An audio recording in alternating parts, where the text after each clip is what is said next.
Cage Minds, Micah Frankel, joined in person by Vanessa Demopoulos, the first ever and new LFA Women's Strawweight Champion, first ever. How does that all sound to you? It sounds amazing. It sounds amazing. It feels so good to be the queen of LFA right now. It's so dope. So what was last week like, the process, heading out to South Dakota and everything? Man, it was so crazy with the COVID situation going on. I had a coach fall out last minute because he had a little COVID scare, and it's just, going out to South Dakota, it was beautiful out there. We were so blessed to be in such an awesome atmosphere, and the energy was just dope. The weather was perfect. It was just a perfect storm to go out there and be a champion. The testing process and then preparing for a fight in those kind of circumstances there at the hotel, was that strange? You know what? The LFA is just such an amazing promotion. They did such a good job of making sure that we had space to train, that we were comfortable. Even through the COVID situation, we had to stay masked up the whole time, but they really did a great job, especially with the circumstances. And then fight night, what was fight night like? Fight night was insane. When you're the main event, you're sitting back there and you're watching all of these other fights happening right before your eyes, and you're like, man, people were getting knocked out left and right, and it was just really insane to sit back there and know, your time is up, your time is coming, you're going to war, you're going to battle, and just being mentally prepared for that. My teammate fought right before me, so my coaches were out there cornering him as I'm sitting in the back by myself, just mentally preparing to walk out there for a 5-round war. So yeah, it was very different. It was very different circumstances, different type of a situation. But we fucking did it. You gotta just have your mind right. Know what you're getting into and know what you want out of the situation and go get it. Kyle has the fight that he had, it's not victorious. How are you able to bypass that situation? As you know, the coaches were just out there. They have to come back after the loss into the locker room and turn it around and be ready for your fight. Yeah, that is a very real situation. But I think that all of the years of jiu-jitsu have really helped me to mentally prepare for situations like that. When you're competing in jiu-jitsu in the big tournaments, like the Worlds, the Pan Ams, you're going out there with squad deep, right? You guys have 11 of you from the team that are all competing at the same time on the same mats. You're watching your friends compete. You know that you got to go out there and do your business. And sometimes they win, sometimes they lose. And then your coach is running over from the other mat to your mat. Sometimes you start your match and hope that your coach shows up midway through. So I don't think I know that when I was back there getting ready, and then especially when I was walking out, that was my mentality. It was you've been here before, you've done this before, your coaches are here, they're with you, they're right at your side, and we're showing up to this party. So jiu-jitsu definitely helped me a lot for mental preparation. Could you tell all day that night? Did you feel good? Did you feel like you were in a good place? Yeah. The whole training camp, I felt absolutely amazing, and then when it came fight night, it's my body was ready, my mind was ready. I was completely 100% engaged in this battle. And I felt extraordinarily prepared, it's not like there was some sort of crazy fluke situation. And I had my emotional support with me. So that was really, really comforting,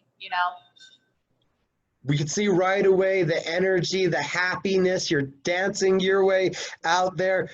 It almost looked like there was kind of a moment, though, when you were dancing where you noticed, I am the only one dancing in here. Man, I love to dance, and I was in my own zone. And I told you before, in our first interview, one of my superpowers is being anything I need to be at any moment. And in that moment, I needed to freaking dance, and that's what it was, and I felt good. I felt comfortable. I thought it was a little funny though, because I had my earpiece in, and I know there was other music that was going on, but I was just dancing to my own groove. So And now talk Yeah, to I me love it. about the fight, how you felt that started out. I'm sorry? The fight, how it started out. Yeah, you go out there and she came with like a flying kick. And it's like, I thought it was funny because I had done all this stuff with the Spartan kicks, and she's coming at me with like this flying kick from yesterday. And I know she was trying to kick me into tomorrow, but yeah, it started off with a bang and it was a freaking battle the whole fight. We went 4.5 rounds, we went into the middle of the 4th round. So those are championship rounds right there. And it was a war the whole time. If y'all didn't see the fight, go watch it because it was a dope fight. It was a lot of good stuff happening. It wasn't boring. Like, it was a fight. Most of those first 3 rounds take place on the feet. Did you feel like you were in a good spot? Did you feel you were a little behind? How did you feel that the striking was playing out? Yeah, I mean, I felt very comfortable and confident, but also I knew that I was behind, especially because in the first round, I felt like there was like a lot of back and forth. I had some decent guillotine positions. There was a lot of really good exchanges going, but I think it was the second round, I upkicked her right in the face.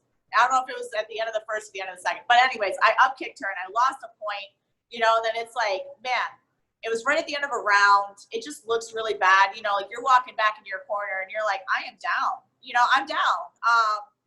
And you just got to know that, so yeah, it was, yeah, I felt good. I felt confident. I didn't feel like I was being super outmatched, but I knew I wasn't winning. So. What happened with the upkick? Just a reaction? Yeah, and immediately, like, you see it, and as soon as it happened, I was like, I'm so sorry. Like, I said that. I was like, Sam, I'm sorry. Like, I didn't mean to.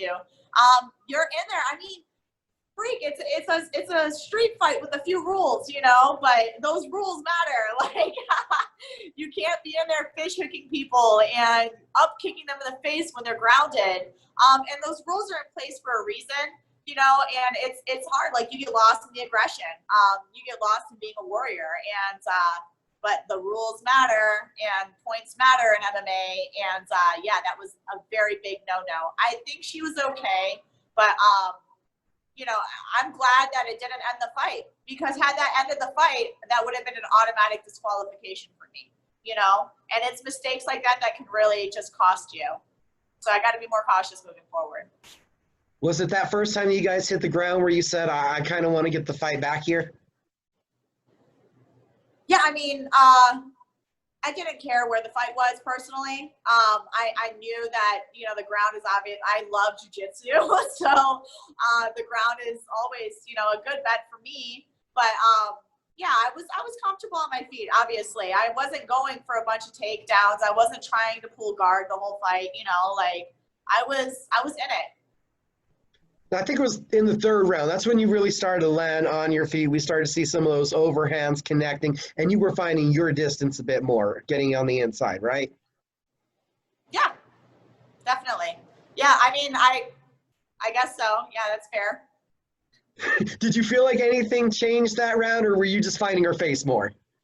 Yeah, I was just fighting. Yeah, I was out there.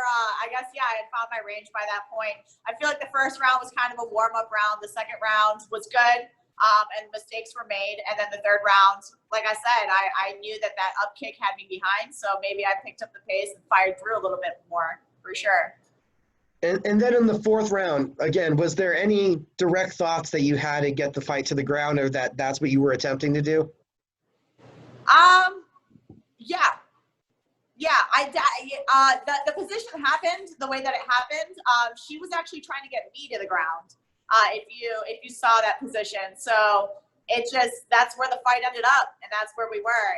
And yeah, I did what I actually do in the gym quite often, which is jiu-jitsu at a very awesome high pace. And yeah, that's what ended the fight for sure. So transitioning going under from the leg lock. I think I herniated a disc just watching you go under for the leg, not to mention then attempting the leg lock, rolling through. So this is something that you do quite often in the gym? Yeah, and I thought that it was like really cool because, I know that people try to get like, you try to get opponent or teammates that'll like mimic certain opponents, and it's going to be pretty hard for anybody to ever mimic me because I have a weird style of jiu-jitsu, and my style of jiu-jitsu is the same when I compete for a tournament or if I fight MMA, it doesn't change. So, but I am very flexible and I am very strong, and it is a very different type of jiu-jitsu to deal with. And when is the submission actually locked in the triangle? Because there's a point, it looks like it's only over your foot. Did you have to make an adjustment then? Yeah, when it was over my foot, I actually didn't know if she would pop up or not. So I had to make sure that I kept the leg hooked, which was that contortion position that you guys saw. But hooking the leg is what kept her from posturing. And then as I got her down, I had to retie up the legs. So when I put my arm up there, I noticed that she was strong in her shoulders and keeping her shoulders back. So I had to actually tie it up with my hand. It wasn't necessarily, it was like a modified inverted triangle that really sunk it in. So when you reach that hand through, are you grabbing your leg, the back of her neck? What are you grabbing with your hand? You're going to need some jiu-jitsu lessons to really learn these details. I'm trying to learn real quick. The herniated disc keep me from bending that way already. No, they don't teach this shit on YouTube. I'll tell you that. So how awesome was that in your mind of a perfect finish to catch her with the move that you'd been practicing and saying that you were working on in the gym? Yeah, it feels good. When you have a submission win in that type of a fashion, there was no, a few more the ref called it too early, or she didn't tap, or, there's no questions. There's no questions. When you end a fight like that, and I'm sorry that I put her all the way to sleep, I do feel bad for that, but, it's an MMA fight. And that is the reality of it. That's something that we all walk into, and that was a decision that she made to go to sleep. But yeah, there's no questions, and it feels like a really good win. It's very solidified. There's no arguing that. So it is exactly what it is, and that was a very cold finish. When you watch the fight, you can see when her posture breaks, when she goes to sleep. Did the ref stop the fight, or did you have to tell him? How did that work out? Yeah, I had to tell the ref to stop the fight. I was like, so I felt her go cold, and then what I did was I released some of the pressure to see if she would try to scramble out, because usually if they feel settlements in the movement, people will try to scramble, right? And I noticed that she didn't move, so I told the ref, I was like, she's out, she's asleep. And then he stopped it, and then that's when I got up. What's that moment like when you stand up, when you realize the dreams have become a reality? Man, it's very surreal. It's very surreal. I think I just started screaming absurdities. No, I think I was just like screaming, like, I can't believe it. Like, I'm the LFA champion. I'm the LFA strawweight champion right now. Like, it was just a very amazing moment. I'd like to watch that moment 1,000 different times, but it was very surreal. And it still is. It's crazy to think about that. Like, that just happened. And I am the strawweight LFA first ever champion. What was it like, the bell, that moment? Because I know it's a different thing winning and then when Ed actually hands you the title. Man, it was amazing. It was amazing. I can't describe the feeling. You just have to live it, and that's why we do what we do, is because you can't describe those types of moments, like, you live them, and you keep those moments forever. It's absolutely amazing. And we had talked about it previously, but now that you've accomplished it, what does it mean to get the title, to be the first LFA Women's Strawweight Champion? It feels like I won the wallet, the golden ticket. I definitely got the golden ticket, and it feels really good. I feel very elite. I feel like I'm one of the best fighters in the world right now because I am, because I've earned that, and I've earned that title. And it's a really good feeling. We can already see you're at the gym, so no days off this week? I'm at the gym, guys. No days off over here. What is your plan as far as a vacation, training? What's your immediate plan right now? Yeah, nothing changes. You know, and I think that was one of the first things that I said as soon as I got the belt. Nothing changes. Anytime I ever fight, I'm always right back in the gym. As soon as I'm done training, I'm right. I fight. I come back. You know why? Because it's not about me. It's about everybody else as well. You know, we got teammates. We got other people who are getting ready for stuff. You know, and I always love to grow. I actually enjoy training. I'm one of those crazy people that really just love being in the gym all the time. So yeah, I came right back to work. I'm fine. I don't have any injuries. Why not? You know, there's no reason to sit out. Well, I know no injuries. I'm sure you want to get back in there quick. I know that there was a book on the table that you need to finish editing. So what is your timeline right now? When do you want to compete again? Yeah, I got to finish editing my book. I have to get that thing published and out on the market. You know, there's a lot of projects that I'm working on right now, believe it or not. So, but nothing has ever come above training. You know, I wrote the book in between my gym time. So that is like, it's just, I get to focus a little bit more on other things. You know, I get to focus on my personal relationships, my friends and family, and it's nice. I like the in-between fight camp time, but I love the grind as well. So, and that's why when I am in grind time, I feel so comfortable and so confident because it's nothing different for me. You know, I'm always in the gym. So I just get to do more things when I'm not in fight camp. But it's not like the gym is like a huge, like, it's not like a giant shockwave to me when I have to be in a fight camp because this is my normal everyday anyways. Once again, it's a big congratulations to Vanessa Demopoulos. Thank you so much. I appreciate you guys so much for the time always, man. Anybody that you need to thank or shout out to? Man, huge shout out to Elite Sports and Always Ready Meals. And I can do all things through Christ Fightwear. So those guys have really been a huge help every single time that I fight. Again, thank you for the time, Vanessa. Heck yeah. See you guys soon. Later, my man. Later. Thank you.